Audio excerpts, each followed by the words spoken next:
एक awareness programme चलाया जा रहा है हेल्थ के ताल्लुक से, ठीक है। गवर्नमेंट की तरफ से चलाया जाता है ये हेल्थ रिलेटेड। अब तक जितने भी टॉपिक्स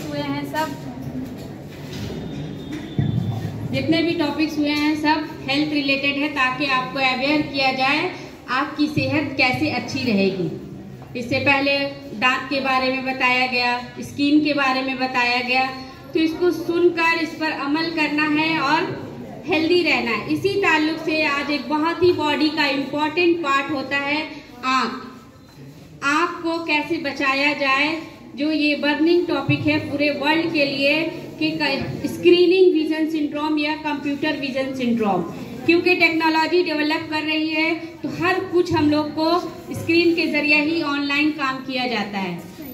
हर चाहे वो बच्चे हो, बूढ़े हो, एडल्ट हो, हर कोई लोग ऐसा नहीं है कि इस टेक्नोलॉजी से बचा हो। तो ये ऑप्थेल्मिक कम्युनिटी सोसाइटी के तहत कैसे अपने आप को हम लोग काम तो करना है, कैसे इसके रेस से बचा जाए।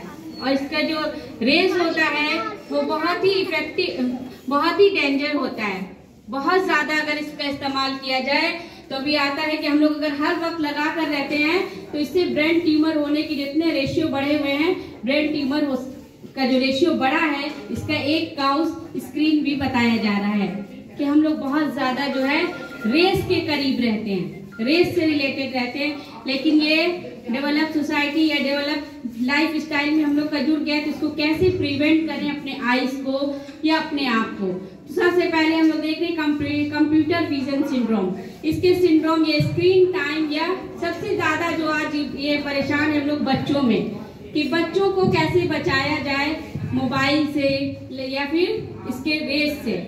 तो बच्चों को बचाना, मैं 10 साल से इसी में हूँ, इतना ज्यादा कंप्लेन आता है कि बच्चों को विजन जो है डे बाय डे रेशियो बढ़ता ही चला जा रहा है, क्योंकि मोबाइल के इस्तेमाल से हम उनको फैसिलिटी के तौर पर दे देते हैं। इसका इस्तेमाल तो करना चाहिए, लेकिन एक सिस्टम से एक टाइम के मुताबिक इसका इस्तेमाल करना चाहिए कि कितना ड्यूरेशन में देना है या कितने ड्यूरेशन में खुद को भी इस्तेमाल करना है, उसके बाद कितना देर रिलैक्स करना है। क्योंकि हर चीज का एक स्ट्रेन होता है, जब हमारे आई पे स्ट्रेन पड़ने लगता है तो फिर ये सारे सिम्टम जाहिर होने लगते हैं। ब्लरिंग ऑफ विजन में जो है ब्लड आने लगता है, क्लियरिटी नहीं रहती है। और जब क्लियरिटी नहीं रहेगी बच्चों में या एडल्ट में, तो फिर पढ़ने में बिल्कुल भी मन नहीं लगेगा, क्योंकि उनको कोई चीज क्लियर नहीं दिख रही। तो बोलते हैं मुझे बोर्ड सही से नजर नहीं आ रहा है, या फिर पढ़ने में मन नहीं लगता। हम लोग बच्चों को डांटते हैं कि क्यों नहीं पढ़ रहे। तो उनकी स्क्रीनिंग करनी चाहिए कि पढ़ने में मन नहीं लगा तो कहीं ना कहीं उनका विजन इफेक्ट हो रहा है। दूसरा है dryness of eyes. Dryness of eyes जो है बहुत ज्यादा ये 40 के बाद शुरू होता है, लेकिन हम लोग बहुत देर तक जब स्क्रीन के सामने रहते हैं तो विजन जो ये पलक है ये ब्लिंकिंग नहीं करता है, कॉन्स्टेंट होके किसी चीज को देखते हैं, जिसकी वजह से उसमें ड्राइनेस आ जाती है। तो ये ड्राइनेस को दूर करने के लिए ड्राइनेस हम लोग को चाहिए कि टीयर सब्स्टिट्यूट का इस्तेमाल करें, जो कार्बोमेथॉल सेलुलोज एक आता है या बहुत हाई क्वालिटी में हाइलोनेट करके आता है, कि हमको इतने देर के वक्फे में अगर बहुत हमारा काम है तो हमको इस्तेमाल करना चाहिए, क्योंकि आफ्टर 40 नेचुरली तौर पर ये आंख में कम होना शुरू हो जाता है। उसके बाद है आई फैटिक। बहुत ज्यादा जब हम स्क्रीन के सामने बैठे रहेंगे तो आंख थक जाता है या उसमें थकान महसूस होने लगती है, तो फ्लक धीरे धीरे गिरने लगता है या फिर आई जो है बंद होने लगता है। दूसरा है हेडेक, सर में दर्द होने लगता है उसके रेस से। तो इसके रेस में जो है सबसे पहले है क्या क्या सिम्टम आने लगेंगे। रेडनेस ऑफ आई पढ़ ली हम लोग, ब्लड विजन है, डिफिकल्टी रिफ्रैक्टिंग योर आईज, देखने में दिक्कत होगी, ड्राइनेस, इरिटेशन होगा। तो अब कैसे हम इसको प्रिवेंट करें। देख रहे हैं यहाँ हेल्दी आई और ड्राई आई में क्या डिफरेंस है। हेल्दी आई जो है बिल्कुल क्लियर है और ड्राई आईज में चेंजेस आना शुरू हो गए हैं। तो हम लोग प्रिवेंटिव मेजर की तरफ चलेंगे कि कैसे कैसे इसको बचाया जाए या कैसे इसको प्रिवेंट किया जाए, क्योंकि आँख जो है बॉडी का बहुत ही महत्वपूर्ण पार्ट है, जिसको हम लोग को प्रिवेंट करना, क्योंकि आँख के बगैर कोई भी काम किया नहीं जा सकता अगर आँख आपका सही नहीं हो तो। सबसे पहले है 20-20 रूल्स। जो है उसको बहुत डिटेल में नहीं पढ़ेंगे। हम लोग को कम से कम जो है 20 मिनट्स का कोई भी चीज कर रहे हो तो ब्रेक लेना चाहिए आपको आराम देने के लिए। उसके बाद है लेजर टेक्स्ट साइज, जो साइज है जिसमें हम लोग करना है उसको लिमिनेशन में या बहुत कम लाइट में या बहुत स्मॉल इसमें नहीं पढ़ना चाहिए। लेटर का साइज इतना बड़ा हो कि हमको क्लियर दिखे। आर्टिफिशियल टीयर, जो हम लोग यहाँ पर मैं लाई भी हूँ, कुछ डिस्ट्रीब्यूट करेगी, ये टीयर जो है आर्टिफिशियल टीयर का इस्तेमाल करना चाहिए।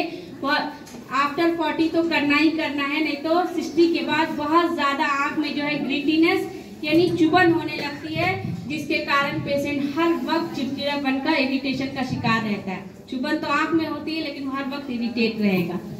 दूसरा है आई चेकिंग, हमको हर जो मंथली या हर 3 महीने पे एटलीस्ट बच्चों का तो आई चेकअप जरूर कराना चाहिए, क्योंकि बहुत तेजी से ग्रोइंग पीरियड में जो है आंखों में चेंजेस आता है, ऐसे तो पूरे बॉडी में ही आता है। उसके बाद है हेल्दी फूड, अच्छा खाना। विटामिन ए की कमी से पता है बहुत सारे डिजीज होती है आंखों में भी जो है, कलर ब्लाइंडनेस, नाइट ब्लाइंडनेस, तो हमको खाने पे पूरा ध्यान देना है। हेल्दी फूड देंगे तो आपका आंख जो है बहुत अच्छा रहेगा, आपकी रोशनी बहुत अच्छी रहेगी, बच्चों की रोशनी भी अच्छी रहेगी। और मेंटेनिंग डिस्टेंस, जो भी हम लोग प्रोजेक्टर इस्तेमाल करते हैं ऑनलाइन, उसका एक डिस्टेंस मेंटेन हो, उस डिस्टेंस के मुताबिक ही काम करना। हमको बहुत नियर लाकर नहीं करना, बहुत फार नहीं करना, हर चीज का एक डिस्टेंस विजन दिया गया है। उसके बाद है आई ओवर क्राइसिंग, एक्सरसाइजिंग, आंख का जो है एक्सरसाइज है कि उसको जो है घड़ी के एंटी क्लॉक, इसमें थोड़ा हम लोग को आंख का बोलेंगे कैसे एक्सरसाइज करना चाहिए, तो आंख का एक्सरसाइज करना जो है मसल्स के, आंख के मसल्स के लिए।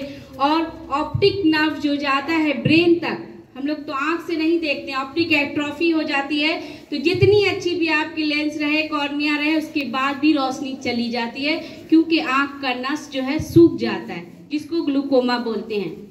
उसका इलाज अभी तक तो नहीं है मेडिकल साइंस में। उसके बाद है प्रॉपर लाइट लेवल, जो प्रॉपर है उस लाइट में हमको पढ़ना है, उसी लाइट में काम करना है। और इस ब्लू लाइट, इससे बचने के लिए जो है ARC ग्लास आता है, वो पहनकर काम करें, ARC जो है। और उसके बाद है ब्लू कट ग्लास, कि अगर बहुत देर आपका स्क्रीन में काम है तो ब्लू कट एक शीशा ही आता है जो उसके रेस से हम लोग को बचाता है। और ARC जो हो गया एंटी रिफ्रैक्टिव कोटिंग, के एक ग्लास होती है उसमें कोटिंग चढ़ा देता है, तो वो रेस हमारे आंख, हमारे ब्रेन को बहुत देर तक जो है हार्मफुल चीज से बचा कर रख सकती है, लॉन्ग टर्म तक। अगर हमारा उसी पे 8 घंटा, 10 घंटा, 12 घंटा जॉब है तो आपको इस्तेमाल करना चाहिए। पावर नहीं भी है तो भी सिंपल ग्लास यूज करना चाहिए। हो गया। उसके बाद है यहाँ देख रहे हैं इस पोस्चर में कि करेक्ट पोस्चर, कितना डिस्टेंस हमको रखना है। ये जो सॉफ्टवेयर कंपनी वगैरह में काम करते हैं उनको ज्यादा इसकी जरूरत पड़ती, हर वक्त कंप्यूटर पे ही काम रहेगा जिनका, तो उनको पोस्चर बहुत जरूरी है, नहीं तो लॉन्ग टर्म में उनको दिक्कत होनी शुरू हो जाती है। Thank you.